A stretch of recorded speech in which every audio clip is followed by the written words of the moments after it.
Bueno, ¿qué más? ¿Qué más? Llamó la atención, decíamos, lo del... Los 7 pesos inesperados a lo de los cigarrillos. ¿Quién se sacó de la...? No era inesperado. Bueno, el monto sí, creo que quedó más alto de lo que se hubiera esperado. Eso por sí es eso, cierto, pero... Siempre se esperaba que hubiera algún incremento, el consumo, pues. Pero no ¿por qué? pasa nada, hombre, no pasa nada. Al final de cuentas, a ver, los productos de esta naturaleza es lo que en economía se llama inelásticos. No son muy propensos al tema del precio. El que es fumador empedernido, pues si le agrega 5 pesos más, lo va a seguir comprando. Al final de cuentas, tiene un límite, por supuesto. La preocupación era que no provocáramos un precio mucho más allá que provocar el contrabando, ¿no? Entonces se midió un poco más esa parte. En Estados Unidos, por ejemplo, una cajetilla de cigarros vale $3, son 39, 40 pesos. Y el precio de esa misma cajetilla, no puedo decir el nombre por razones obvias, aquí valdría como 36, 37 pesos. Más o menos. Algo así. Entonces se midió esa parte, entonces, para evitar justamente el contrabando. Como lo propuso el senador del PAN, Saro, era de 10 pesos, sí se salía de ese nivel. Entonces era muy delicado. Sí, estamos ya en el límite, ¿no? Lo cual está bien, o sea, pues aunque digan las grandes empresas tabacaleras que se van a salir del país, que ya no van a invertir, definitivamente no se sale. Bueno, vámonos, ¿y hacia dónde va el país? Con estas determinaciones he tratado de revisar rápidamente los puntos que más han llamado la atención sobre la ley de ingresos, pero todo esto, ¿qué tipo de país perfila? ¿Hacia dónde vamos?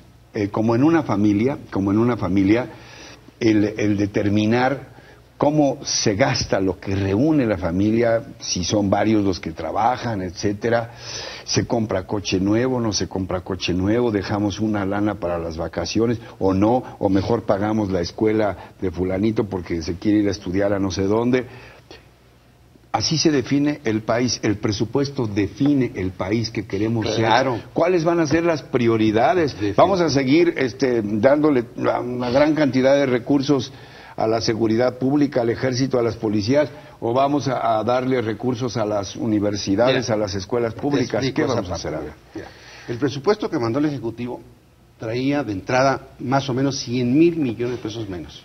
Te voy a dar varios ejemplos. Uno, traía más o menos 20,000. 100,000 millones de pesos menos a lo que de este año en varios sectores. Por ejemplo, al respecto. Es muy importante.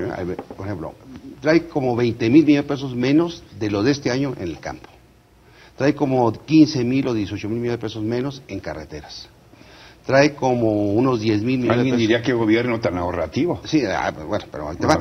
Como 10,000 millones de pesos menos o 12,000 millones de pesos en universidades públicas estatales, ¿no? En la educación media superior. Trae como en salud como unos 10,000 millones de pesos menos. ¿Y entonces en qué pensaba gastar o qué? Entonces, ¿qué sucede? Nosotros al ver ese presupuesto requerimos una ley de ingresos que nos dé alrededor de 100,000. Fue imposible porque no nada más nos dio 60,000 millones de pesos, tú lo mencionaste solito, 60,500 millones de pesos. Entonces, ¿de dónde vamos a sacar los otros 40,000 más o menos? Lo vamos a sacar de las reasignaciones, le quitamos... Para tener lo del año pasado. Para empatar apenas lo del año pasado. Pero ¿en qué se va a invertir ese volumen de dinero? En carreteras. Porque, pues, si castigamos a la salud, la educación, pues todo... Lo vamos a meter a carreteras, a salud, a educación, a los fondos regionales de desarrollo regional, como el Fondo Región del Sur-Sureste, a los fondos de inversión de las entidades federativas, que vienen 13,500 millones de pesos, el fondo de pavimentación que viene en 2,000 millones de pesos, el fondo metropolitano, que viene a la mitad. Entonces, esos 4 fondos simplemente faltan 22,500 millones de pesos. Y la seguridad, que ha sido la determinante en la actuación de este gobierno, no solamente, diría yo, en recursos monetarios, sino en tiempo, en esfuerzo, en dedicación. Yo no sé cuántas horas ha dedicado, por ejemplo, el presidente a atender asuntos de seguridad y cuántas horas ha dedicado a atender asuntos de educación o de salud. No hemos visto las mismas convocatorias cuando de salud o de educación se trata que cuando se trata de seguridad. Y el problema es que no hemos medido los resultados. Es decir, volvemos a tener una propuesta de un gran incremento en el gasto de de seguridad pública, alrededor del 8%, si no mal recuerdo. Pero no tenemos mecanismos para medir en qué se está usando este dinero y si es la mejor manera de usar este dinero. Porque llevamos mucho tiempo en el tema de seguridad, pero todavía no resolvemos problemas que ya debemos haber resuelto. Cárceles, por ejemplo. Inteligencia, por ejemplo. Es decir, hay temas que con dinero, con política pública, con visión, sí pueden ser resueltos y no han sido resueltos. Entonces, sí creo yo, y esto dentro del contexto general del presupuesto, tenemos que avanzar una asignación de gasto en donde veamos las evaluaciones, los resultados y las prioridades de gasto. En este caso, seguridad es una prioridad. Pero a mí me parece que, por ejemplo, tenemos que meterle más al gasto preventivo, por ejemplo.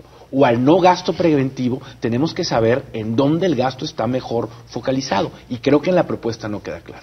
Pero, por ejemplo, lo que envió el presidente en materia de gasto en seguridad pública, eso se lo vamos a dejar como está, le vamos a respetar esa propuesta. Yo creo que fue un incremento muy importante en materia de seguridad pública. Vamos a dejar como está, no lo vamos a tocar. Otros programas que a nuestros ojos no son correctos, por ejemplo, publicidad o promoción, o gastos de comunicación, de la plena seguridad. Pueblo pobre y gobierno rico. O bien, vamos a decir, con muchos gastos, mucha burocracia. Tiene problemas. Por ejemplo, tenemos un gasto enorme en publicidad, en comunicación social. ¿No? ¿Y qué pasa? Tenemos una sociedad muy mal informada, paradójicamente. Tenemos un gran gasto en... Una cosa es ser bombardeada por mensajes y otra cosa es que eso se traduzca en una información adecuada. Segundo, tenemos un gasto enorme en materia de desarrollo social y tenemos más pobres. Tenemos un gran gasto en materia de inversión en Pemex, por ejemplo, enorme, 20,000 millones de dólares, y menos producción petrolera y menos reserva. Y cada vez más cara las gasolinas. Entonces, ¿dónde quedó la bolita? Ese es el problema. Entonces, nosotros en el presupuesto tenemos que inducir un presupuesto que vaya a fomentar el desarrollo de las actividades productivas de los particulares, de las personas, de las empresas. Y si aprobamos un programa de la Ley del Primer Empleo que va a fomentar para que los empresarios, o los pequeños, medianos y grandes empresarios contraten a aquellas personas que nunca hayan tenido un trabajo y registrado en el Seguro Social, para inducir la formalidad de nuestra economía. Tenemos políticas públicas que van contrapuestas. El Seguro Popular induce la informalidad y la política económica va en otro camino. Necesitamos que converjan las dos cosas. Ese es el gran punto, para que haya rumbo. A propósito nosotros hemos propuesto, hicimos el pasado jueves 4 propuestas. Una fue que la Cámara de Diputados esté obligada a tomar en cuenta indicadores y evaluaciones a la hora de reasignar gasto. Es decir, ya hay muchas cosas que sabemos de evaluaciones. Sabemos que tenemos que invertir menos en hospitales y más en la operación de los mismos, porque tenemos muchos hospitales a medio usar. Sabemos que los programas de desarrollo social han permitido crear una red de protección más o menos efectiva para disminuir la pobreza más básica, pero muy mala para sacar a la gente de la pobreza. Entonces tenemos que invertir en programas que incrementen las actividades productivas. Sabemos que la seguridad pública no está dando resultados y que no estamos reconstruyendo el tejido social. Entonces necesitamos programas que permitan hacer esto. Nosotros vamos a proponer, por ejemplo, un programa que permita darle una beca universal a todo estudiante de preparatoria. Eso en la Ciudad de México ha tenido un gran resultado. Ha permitido disminuir en alrededor de la mitad la deserción escolar en la preparatoria. Entonces, un muchacho que está en la escuela, que tiene la oportunidad de estudiar, es un muchacho que no va a ser presa del crimen organizado. Que no sea nini. Lo que estamos viendo en Juárez... ¿Ese es el programa? Nosotros hicimos, el programa de primer empleo es para que no haya ninis, precisamente. Pero eso debe ser complementado con programas que dejen que los muchachos tengan la preparatoria. Y ahí sí ya cierras el ciclo. Ojalá que ustedes en lo del presupuesto, perdón, yo no soy nadie para andar recomendando cosas, veamos esto porque estamos perdiendo nuestra capacidad de asombro. Cada vez hay más matanzas. Entre jóvenes, por lo mismo. Entre jóvenes, ¿cuántos años entre jóvenes diputados, justamente? Por desgracia, no solo entre las víctimas, sino también entre los victimarios, cada vez es menor la edad. ¿Por qué razón, del narcotráfico antes era un asunto de hombretones, de gente bragada, ya cada vez es ¿por más qué razón? chavos. ¿Por qué razón? Porque como no generamos empleo, generamos 200,000 empleos promedio por año en los últimos 10 años. Ya está la Secretaría de... Tenemos desempleados o empleados trabajo y alegando que si no son y tantos, delincuentes, desafortunadamente, lo que acaba de decir es una gran preocupación. El 25% de los jóvenes que deberían estar en preparatoria están en preparatoria. Entonces nuestra prioridad debe ser mantenerlos al menos en la educación media superior es debe una ser prioridad y es una prioridad para nosotros. Esa es una buena nueva. ¿Algo más que quieran puntualizar que no les pregunté? Se nos termina el tiempo, tenemos un par de minutos, diputado. Sí, creo que la sociedad debe exigirle más a la Cámara de Diputados a la hora de resignar presupuesto.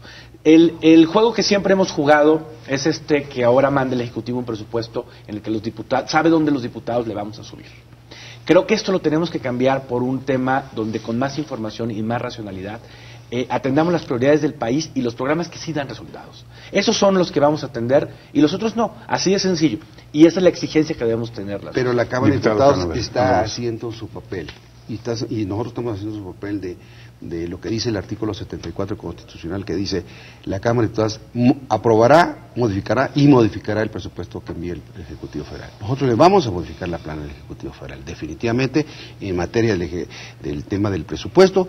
Y otro punto muy importante, vamos a revisar permanentemente el ejercicio de los recursos. Porque una cosa es que lo aprobemos y otra cosa es que se ejerce y se ejecute bien. Ese segundo paso es el que estamos trabajando casualmente, el diputado Llerena y yo. Se ha iniciado, pero creo que tiene que ser mucho más. Por supuesto. Diputado Cano Vélez, diputado Llerenas Morales, gracias por igual a ambos por su presencia, por su confianza. Yo les quiero decir, para quienes piensen, ¿y por qué no invitó a alguien del PAN? Que sí lo invitamos. A los dos diputados les consta, pero no vino. No voy a decir quién porque soy periodista, no chismoso. Y no se trata de estar diciendo, ay, pues que no sé cuánto y que a Lora ya quién sabe qué le pasó. Pero vino el diputado. Pero yo creo que estuvo muy bien la mesa, muy representativa. Que representa a los dos. Ya están. Bueno, nos vamos. Aquí están nuestras vías de contacto. Gracias. Críticas, ojalá en el presupuesto el PRI ahora pueda resarcir de que no cumplió la baja del IVA. No, lo vamos. Y en el presupuesto. Espero la próxima semana en otro Reporte 13 con la continuación de esta charla. ¿Verdad? Gracias, hasta entonces, hasta siempre.